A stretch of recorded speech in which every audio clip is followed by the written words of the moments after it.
Hello students, welcome to the DSEJ's online home classes. Myself Said Sujil Ahmed, teacher आप zone गोल district Ramban. मैं आपको class 10th का subject social science पढ़ाऊंगा। उसमें पहले हम सिलेबस जान लेते हैं। 4 टाइटल्स में डिवाइडेड है। Title 1 history, title 2 geography, title 3 political science and title 4 economics and disaster management. हम टाइटल 3 पॉलिटिकल साइंस और चैप्टर पावर शेयरिंग पढ़ेंगे।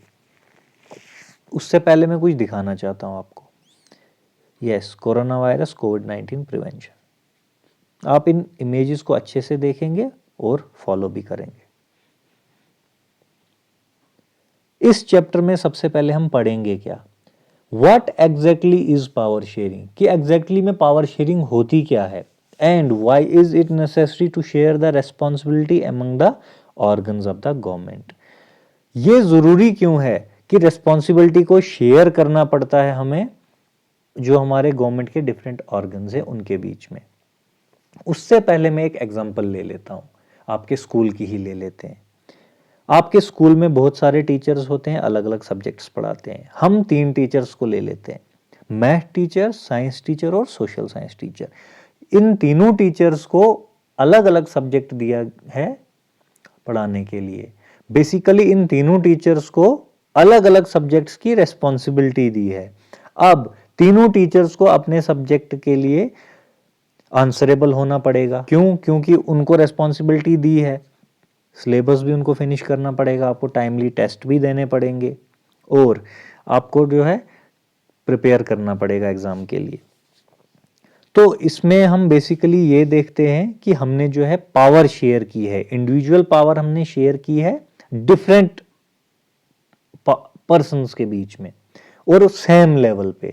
डिफरेंट पावर शेयर की है डिफरेंट पर्सन्स में, लेकिन सेम लेवल पे। इसका मतलब ये है तीनों टीचर्स जो हैं वो इक्वली रेस्पॉन्सिबल रहेंगे अपने सब्जेक्ट्स के रिलेटेड, ना कि एक दूसरे के सब्जेक्ट्स के रिलेटेड। ठीक, तो इनको अपनी अपनी रेस्पॉन्सिबिलिटी दी है। लेकिन ये अप्लाई हम कर सकते हैं किसी भी कंट्री के एडमिनिस्ट्रेटिव ऑर्गन्स पे भी। अगर स्कूल के लेवल पे जो है पावर शेयर करनी पड़ी, पावर डिस्ट्रीब्यूशन करना पड़ा, रेस्पॉन्सिबिलिटी शेयरिंग करनी पड़ी, तो एक कंट्री तो इतनी बड़ी है, अगर हम कंपेयर उसको करें स्कूल से, तो कंट्री को चलाने के लिए, स्मूथली फंक्शन कराने के लिए तो हमें रेस्पॉन्सिबिलिटीज को शेयर करना पड़ेगा, पावर्स को शेयर करना पड़ेगा। हर एक कंट्री को जो है अपनी प्रोग्रेस के लिए, डेवलपमेंट करने के लिए अपनी कंट्री की बहुत सारी एक्टिविटीज़ करनी पड़ती है। और बहुत सारी एक्टिविटीज़ जब हमने करनी है तो उसके साथ साथ हमारे पे रेस्पॉन्सिबिलिटीज़ भी ज़्यादा आ जाती हैं, और उन रिस्पॉन्सिबिलिटीज़ को फुलफिल करने के लिए हमें डिस्ट्रीब्यूट करना पड़ेगा रिस्पॉन्सिबिलिटीज़ को, क्योंकि ये एक कंट्री को चलाने के का काम आसान नहीं है। एक आदमी इसको चला नहीं सकता, एक ऑर्गन इसको चला नहीं सकता, इसलिए हमें इसको डिस्ट्रीब्यूट करना होगा डिफरेंट डिफरेंट ऑर्गन्स के बीच में, जैसा कि हमने किस केस में किया, स्कूल के केस में, ताकि वो स्मूथली फंक्शन कर सके। थोड़ा हम एक कंसेप्ट पढ़ते हैं, डेमोक्रेसी। डेमोक्रेसी क्या होती है? Democracy means rule by the people, लोग रूल करते हैं। अब मैं आपको समझाता हूं डेमोक्रेसी। देखो, डेमोक्रेटिक गवर्नमेंट वो उस फॉर्म की गवर्नमेंट को हम बोलते हैं जहां पे लोगों के पास पावर है। लोग अपना रिप्रेजेंटेटिव खुद चुनते हैं वोट के जरिए। आप वोट के जरिए जो है अपना रिप्रेजेंटेटिव चुनते हैं, जो बाद में फिर पार्लियामेंट में जाते हैं और आपको रिप्रेजेंट करते हैं। लेकिन ये भी इंपॉर्टेंट आपके लिए जानना है कि कौन कौन जो है वोट दे सकता है। फर्स्ट, जो यहाँ के सिटीजन्स होंगे वही वोट दे सकते हैं। कोई बाहर कंट्री का रहने वाला जो यहाँ चाहे घूमने आया हो, चाहे वो यहाँ जॉब करने आया हो या कोई और काम करने आया हो, वो वोट नहीं दे सकता। वो तब वोट दे सकता है जब वो हमारे यहाँ के लॉ के हिसाब से सिटीजनशिप ले लेता है इंडिया की, उसके बाद वो भी वोट दे सकता है। सेकंड, कौन दे सकता है? कोई भी 18 ईयर्स की एज को कंप्लीट करना चाहिए, जिसको यूनिवर्सल एडल्ट फ्रेंचाइज भी कहते हैं। जिसकी भी एज 18 ईयर्स की होगी और वो सिटीजन होगा इंडिया का, तो वो यहाँ वोट दे सकता है। अब कैसे इस डेमोक्रेसी का कंसेप्ट पावर शेयरिंग में आता है? जबकि हम कहते हैं डेमोक्रेसी रूल है पीपल का, तो अगर ये पीपल का रूल है तो हमारे जो कंट्री में बहुत टाइप के रिलीजन्स हैं, बहुत टाइप की कम्युनिटीज हैं, तो उन सारी कम्युनिटीज और रिलीजन्स को रिप्रेजेंटेशन मिलनी चाहिए, तब जाके हम कह सकते हैं कि ये ट्रू डेमोक्रेसी है। और आपको पता होना चाहिए हमारी जो इंडिया है ये इसको largest democracy in the world कहा जाता है, माना जाता है। और डेमोक्रेसी तभी फंक्शनल हो सकती है, तभी जो है कामयाब हो सकती है जब उसमें पावर डिस्ट्रीब्यूशन हो, जब उसमें पावर शेयरिंग हो। और पावर शेयरिंग क्या, डिफरेंट डिफरेंट कम्युनिटीज में, डिफरेंट डिफरेंट रिलीजन्स के लोगों में पावर डिस्ट्रीब्यूट हो, तब जाके हम कह सकते हैं ये ट्रू डेमोक्रेसी है।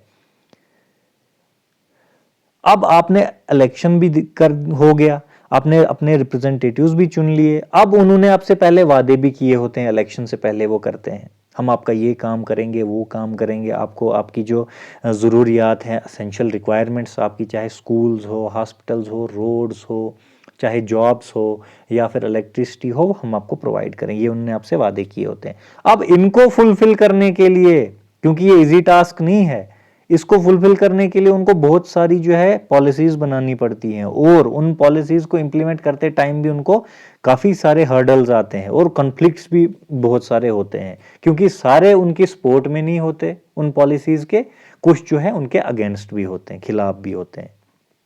और इतने सारे टास्क जब हमारे पॉलिटिकल इंस्टीट्यूशंस को करने हैं, हमारे पॉलिटिकल रिप्रेजेंटेटिव्स को करने हैं, तो ये पावर का जो है शेयर होना बहुत जरूरी है, रिस्पॉन्सिबिलिटीज का शेयर होना जरूरी है, तभी जाके जो है स्मूथली एक कंट्री चलेगी, तभी हम कह सकते हैं जो डेमोक्रेसी रियल मीनिंग में हो रही है। क्योंकि पावर शेयरिंग डेमोक्रेसी का एक अहम हिस्सा है।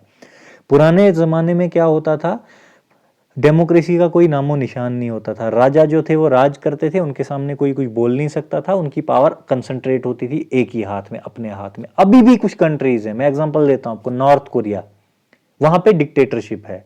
डिक्टेटरशिप मतलब वहां का जो प्रेसिडेंट है, किंग जोंग उन नाम है उसका, उसके पास फुल पावर है, उसके पास अपने पास है, उसको जो मर्जी आती है वो करता है, कोई उसके सामने कुछ बोल नहीं सकता, लोगों की हिम्मत नहीं है बोलने की।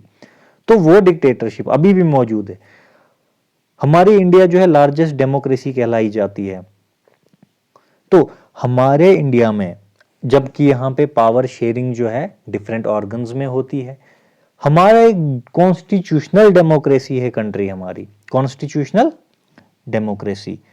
हमारी कंट्री में क्या होता है, हमारी कंट्री में क्लियर सेपरेशन ऑफ पावर है। कैसे, यहां पे लेजिस्लेचर है, एग्जीक्यूटिव है और जुडिशरी है। तो इनको ये एग्जीक्यूटिव और जुडिशरी और लेजिस्लेचर को पावर कौन देता है, हमारा कॉन्स्टिट्यूशन। जैसा कि मैंने आपको कहा कॉन्स्टिट्यूशनल डेमोक्रेसी है, लोगों के पास पावर तो है, लेकिन हमारे लिए कॉन्स्टिट्यूशन बनाया गया है। वो डॉक्टर B.R. अंबेडकर उनके चेयरमैन थे, बहुत पहले की बात है, जब हमारी कंट्री वजूद में आई थी, कंट्री बनी थी, अंग्रेजों से आज़ाद हुई थी, उसके बाद लोगों की भलाई के लिए, लोगों की अच्छाई के लिए कॉन्स्टिट्यूशन बनाया गया था, ताकि इनको हरासमेंट ना हो, कोई भी लीडर इनको हरास ना कर पाए कल को, जैसे कि डिक्टेटर करता है अपनी कंट्री में। मैंने एग्जाम्पल आपको नॉर्थ कोरिया की दी। तो हमारे यहां डेमोक्रेसी को अडॉप्ट किया गया। लेजिस्लेचर का अलग काम है, एग्जीक्यूटिव का अलग काम है और जुडिशरी का अलग काम है। ये काम करते हैं according to the constitution of India. हमारा कॉन्स्टिट्यूशन ही इनको पावर देता है। और ये जो तीनों हमारे ऑर्गन्स हैं ये एक दूसरे से रिलेटेड भी हैं। रिलेटेड मींस पावर तो इनके पास डिफरेंट है, काम इनके पास डिफरेंट है, लेकिन चेक्स एंड बैलेंसेस एक दूसरे पे रखते हैं। मतलब ये एक दूसरे की पावर को लिमिट करते हैं। मतलब मैं आपको एग्जांपल से समझाऊंगा। पार्लियामेंट के पास लेजिस्लेटिव पावर्स हैं, मतलब लॉ बना सकता है, कानून बना सकता है। एग्जीक्यूटिव के पास पावर्स क्या हैं, वो जो लॉ लेजिस्लेचर ने बनाया है उसको इंप्लीमेंट करना है, लागू कराना है। पार्लियामेंट में कौन कौन होता है, पार्लियामेंट में होता है, ये टेबल आप देखिए, पार्लियामेंट में होता है एक लोकसभा और राज्यसभा, ये दो हाउसेज हैं। लोकसभा को जो है हम चुनते हैं, लोगों के रिप्रेजेंटेटिव जो हमारे होते हैं हम चुनते हैं उसके मेंबर्स को, लेकिन राज्यसभा के मेंबर्स को हम नहीं चुनते हैं, उनको इनडायरेक्टली चुना जाता है। इनकी रिस्पॉन्सिबिलिटी क्या है, लॉ को बनाना। उसके बाद हो गया एग्जीक्यूटिव। एग्जीक्यूटिव का क्या काम है, पहले है कौन कौन एग्जीक्यूटिव। एग्जीक्यूटिव में आता है पावर्स, किसको, प्रेसिडेंट के पास होती है। उनको कौन एडवाइस करता है? प्राइम मिनिस्टर और यूनियन काउंसिल ऑफ मिनिस्टर्स, जो बाकी मिनिस्टर्स जो है उनको एडवाइस करते हैं किसी भी मैटर में। कॉन्स्टिट्यूशन ने इनको ड्यूटी भी दी है, कॉन्स्टिट्यूशन ने इन तीनों जो है ऑर्गन्स को ड्यूटी भी दी है कि आपको कॉन्स्टिट्यूशन भी प्रोटेक्ट करना है। अच्छा, तो चलो अब हम पहले एग्जीक्यूटिव के पावर्स की बात करते हैं। एग्जीक्यूटिव का क्या काम है? जो लॉ लेजिस्लेचर ने बनाया तो इसको वो इंप्लीमेंट करना है, लागू करना है। ठीक है, मैं अभी आपको अच्छे से बताऊंगा आगे, थोड़ा सा हम ब्रीफ पहले देख लेते हैं। जुडिशरी, जुडिशरी मतलब हमारे कोर्ट्स। यहां हमारे इंडिया में इंटीग्रेटेड जुडिशरी है, मींस सुप्रीम कोर्ट टॉप पे, हाई कोर्ट, डिस्ट्रिक्ट कोर्ट, मुंसिफ कोर्ट भी है लोअर लेवल पे हमारे यहाँ। अब मैं आपको इन तीनों के थोड़ा फंक्शंस के बारे में थोड़ा इलेबोरेट करता हूं कि ये एक दूसरे पे चेक्स और बैलेंसेस कैसे रखते हैं, एक दूसरे के काम को कैसे देखते हैं और एक दूसरे के काम को रोक भी सकते हैं। एग्जांपल दे के समझाता हूं, बेहतर रहेगा। लेजिस्लेचर का काम है लॉ बनाना, उसने कोई लॉ बनाया, लेकिन अगर उसको लोकसभा ने भी पास किया, राज्यसभा ने भी पास किया, लेकिन फाइनली में लॉ को पास होने के लिए प्रेसिडेंट के सिग्नेचर चाहिए होते हैं। देखो, अब है लेजिस्लेचर डिपेंडेंट एग्जीक्यूटिव पे, प्रेसिडेंट उनके लॉ को पास नहीं भी कर सकता है, साइड पे रख सकता है कि मैं ये नहीं करूंगा, और उनको ये भी कह सकता है कि ये इनकंसिस्टेंट है, कॉन्स्टिट्यूशन के खिलाफ है, तब मैं इसको पास नहीं करूंगा, या वो एडवाइस भी दे सकता है इसमें कुछ चेंजिंग भी करो। ये किसकी पावर है? प्रेसिडेंट की, जो कि एग्जीक्यूटिव है। उसके बाद हम आते हैं, अगर मान लो लेजिस्लेचर ने भी पास किया लॉ को, प्रेसिडेंट ने भी उसको जो है साइन कर दिया, तो लॉ बन गया, लेकिन उसको जो है सुप्रीम कोर्ट रिपील भी कर सकता है। रिपील का मतलब होता है उसको इनवैलिड भी करार दे सकता है, अगर वो देखा गया कि वो कॉन्स्टिट्यूशन के खिलाफ है लॉ, तब सुप्रीम कोर्ट ऐसा कर सकती है। कोई भी सिटीजन इंडिया का सुप्रीम कोर्ट जा सकता है डायरेक्टली, अगर उसको लगता है कोई कानून लेजिस्लेचर ने बनाया है और वो हमारे कॉन्स्टिट्यूशन को वायलेट करता है, हमारे कॉन्स्टिट्यूशन के खिलाफ है, तो कोई भी कोर्ट में जाके उसके खिलाफ जो है पिटीशन डाल सकता है, और सुप्रीम कोर्ट देखेगी अगर वो सच में कॉन्स्टिट्यूशन के खिलाफ है तो उसको क्या करेगी? स्ट्रक डाउन, मींस इनवैलिड करार देगी, खत्म कर देगी उस लॉ को। अब प्रेसिडेंट को भी निकाला जा सकता है। जैसे पार्लियामेंट से लॉ प्रेसिडेंट के पास जाता है और प्रेसिडेंट के पास पावर है कि वो उसको रोक भी सकता है, लॉ को पास नहीं होने देता है, वैसे ही प्रेसिडेंट को भी इम्पीच किया जा सकता है। इम्पीच मतलब उसकी पोस्ट से हटाया जा सकता है, लेकिन कंडीशन क्या होनी चाहिए? कि उसने कोई अनकॉन्स्टिट्यूशनल ऑर्डर या डिसीजन लिया हो, उसके लिए भी पार्लियामेंट में मेजॉरिटी के साथ जो है वो पास करना पड़ेगा प्रेसिडेंट के रिमूवल के लिए। प्रेसिडेंट को जो है जुडिशरी भी स्टेप डाउन करवा सकती है, अगर उसको लगता है कि इनने जो है कोई प्रेसिडेंट ने अनकॉन्स्टिट्यूशनल ऑर्डर्स या डिसीजंस लिए हैं। ये पावर किसके पास है? इन दोनों के पास, लेजिस्लेचर के पास भी और जुडिशरी के पास भी, लेकिन मेरिट होना चाहिए बाद में, तब जाके, ऐसे ही नहीं कर सकते। और प्रेसिडेंट भी ऐसे ही लॉ को रुका नहीं सकता, उसके पास भी वैलिड पॉइंट होना चाहिए। पार्लियामेंट के पास अब पावर क्या है? अभी तो हम बात कर रहे हैं इंडिपेंडेंट जुडिशरी है हमारे पास, क्या है? Independent judiciary. लेकिन पार्लियामेंट भी जो है सुप्रीम कोर्ट या हाई कोर्ट के जजेस को इम्पीच कर सकता है, निकाल सकता है, लेकिन उसके लिए भी कब निकाल सकता है? उनके खिलाफ कोई स्ट्रॉन्ग वैलिड पॉइंट होना चाहिए कि उन्होंने कोई कॉन्स्टिट्यूशन की वायलेशन की है या कोई मल प्रैक्टिस की है, तो तब जाके उनको निकाला जा सकता है।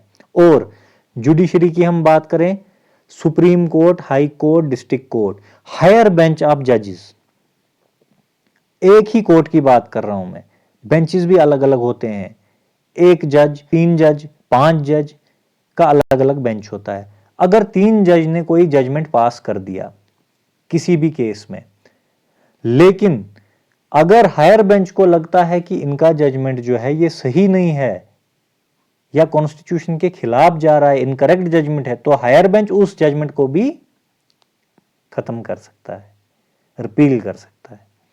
तो ये है हमारी खासियत हमारे ऑर्गन्स की। चलिए हम आगे चलते हैं। अब हम मेन जो है पावर शेयरिंग मैंने आपको समझा दी। अब थोड़ा सा इसको एक डेफिनेशन पढ़ लेते हैं और ये दो टर्म्स हैं हमारे पास वो भी पढ़ लेते हैं। चलिए पढ़ते हैं। What is power sharing? As we just learn that for the best functioning of any institute, जैसा कि हमने पीछे पढ़ा, किसी भी इंस्टीट्यूट की बेस्ट फंक्शनिंग के लिए, अच्छी फंक्शनिंग के लिए sharing of responsibility is essential. Responsibilities को शेयर करना असेंशियल है। And this kind of responsibility और powers for government of India are defined in the constitution. अभी मैं पढ़ा चुका हूं कि ये रेस्पॉन्सिबिलिटीज या पावर्स हमारी गवर्नमेंट ऑफ इंडिया को कौन देता है? कॉन्स्टिट्यूशन हमारा। Therefore, these powers that are enlisted in the constitution helped in the better functioning of the government। और ये जो पावर्स हमारे कॉन्स्टिट्यूशन में लिखी है इन तीनों ऑर्गन्स के लिए, ये हेल्प करती है हमारी गवर्नमेंट की बेटर फंक्शनिंग में। Therefore, we can say power sharing means sharing of power between different levels of government। इसलिए हम ये कह सकते हैं कि पावर शेयरिंग क्या होती है? पावर को शेयर किया गया डिफरेंट लेवल्स ऑफ गवर्नमेंट, जैसे कि हमारे केस में डिफरेंट लेवल्स हैं। अभी तो फिलहाल हमने पढ़ा लेजिस्लेचर, एग्जीक्यूटिव और जुडिशरी, उनके बीच में। लेकिन हमारे यहां पे जो है हॉरिजॉन्टल पावर शेयरिंग भी है और वर्टिकल पावर शेयरिंग भी, हालांकि वो हमने फॉर्म्स ऑफ पावर शेयरिंग में पढ़नी, लेकिन मैं आपको बता देता हूं, थोड़ा सा एक नॉर्मल एक आइडिया देता हूं। लेजिस्लेचर, एग्जीक्यूटिव और जुडिशरी तीनों बिल्कुल सेम लेवल पे हैं, कोई ऊपर या नीचे नहीं है। तीनों के पास अलग अलग पावर्स हैं और तीनों एक दूसरे पे चेक्स रख सकते हैं। अगर किसी को लगता है इस वाले ऑर्गन ने गलत किया तो उनके पास पावर्स हैं एक दूसरे के खिलाफ भी, लेकिन वो तब कर सकते हैं जब कोई वैलिड पॉइंट हो। हमारे यहां पावर शेयरिंग एक और किस्म से होती है। हमारे यहां सेंट्रल गवर्नमेंट है, उसके बाद हमारे यहां जो है स्टेट्स में स्टेट गवर्नमेंट अलग है, उसके नीचे भी एक गवर्नमेंट है जिसको हम म्युनिसिपैलिटी या पंचायत कहते हैं। तो हमारे यहाँ हॉरिजॉन्टल पावर शेयरिंग होती है, किसके बीच में? लेजिस्लेचर, एग्जीक्यूटिव और जुडिशरी के बीच में। और वर्टिकल पावर शेयरिंग मतलब ऊपर होगा नेशनल गवर्नमेंट हमारी, सेंट्रल गवर्नमेंट, उसके नीचे आएगी पावर, कहां जाएगी फिर? स्टेट गवर्नमेंट्स के पास भी पावर है, उन पावर को फिर जो है डिस्ट्रीब्यूट करके कहां दिया गया है? पंचायत और म्युनिसिपैलिटीज में। तो ये वर्टिकल पावर शेयरिंग है, ये हम पढ़ेंगे बाद में। अब हम ये टर्म्स पे आते हैं। ये जो आपको साइड में, लेफ्ट साइड में इसके बुक दिख रही होगी एक, कॉन्स्टिट्यूशन ऑफ इंडिया, वो ऐसा दिखता है, ये एक बुक होती है। इसमें 400 से प्लस आर्टिकल्स हमारे पास हैं। उन आर्टिकल्स को आप ये भी समझ सकते हो कि वो रूल्स हैं जिस हिसाब से हमारी कंट्री चलेगी। ठीक है। A constitution is a set of rules that guides how a country, state or other political organizations work. The constitution may tell what the branches of government are, what powers they have and how they work. It may also state the right of citizens. हमारा constitution में जो rules frame किए हुए हैं उनमें ये हम देख सकते हैं, जान सकते हैं, ये एक गाइडलाइंस है हमारी लिए कि कंट्री कैसे चलेगी या कोई स्टेट कैसे चलेगी या पॉलिटिकल ऑर्गेनाइजेशन कैसे चलेगी। ये भी हमें बताता है कॉन्स्टिट्यूशन की कौन कौन सी ब्रांचेस हैं गवर्नमेंट की, जैसे हमारे केस में बताता है पावर्स क्या है उनकी और वो काम कैसे करते हैं, और ये भी बताता है सिटीजन्स के राइट्स क्या है। डेमोक्रेसी क्या है? Democracy means rule by the people. The name is used for different forms of government where people can take part in the decisions that affect the way their community is run. The people elect their leaders. These leaders take this decision about laws. This is commonly called representative democracy. मतलब हम अपना representative खुद चुनते हैं, खुद vote देते हैं और हम भी जो है पार्ट लेते हैं डिसीजन मेकिंग में। कैसे? जब हम अपने रिप्रेजेंटेटिव को चुनेंगे, जाहिर सी बात है वो हमारे ही जो है, हमारे लिए जो है वो वहां पे आगे डिसीजंस लेंगे। लेकिन मैं आपको लास्ट पे एक चीज थोड़ा सा बताना चाहता हूं, अभी मैंने बताया नहीं आपको, लेजिस्लेचर, एग्जीक्यूटिव और जुडिशरी के बारे में। लेजिस्लेचर का काम है लॉ पास करना, एग्जीक्यूटिव का काम है लॉ को इंप्लीमेंट करना और जुडिशरी का काम ये देखना है कि कोई कन्फ्लिक्ट, कोई लड़ाई झगड़ा एग्जीक्यूटिव या लेजिस्लेचर के बीच में भी तो नहीं है, या किसी और पब्लिक रिलेटेड मैटर्स में या किसी लोगों के बीच में कॉन्फ्लिक्ट तो नहीं है। और जुडिशरी का ये काम भी देखना है कि कंट्री जो है वो रन हो रही है अकॉर्डिंग टू कॉन्स्टिट्यूशन या नहीं। अगर एग्जीक्यूटिव कोई ऐसा काम करता है कि वो कॉन्स्टिट्यूशन के खिलाफ जाता है तो जुडिशरी उसके खिलाफ भी एक्शन ले सकती है। लेजिस्लेचर ऐसा कोई काम करेगा या कोई लॉ बनाएगा जो कॉन्स्टिट्यूशन के खिलाफ जाएगा, उसको भी स्ट्रक डाउन कर देगा।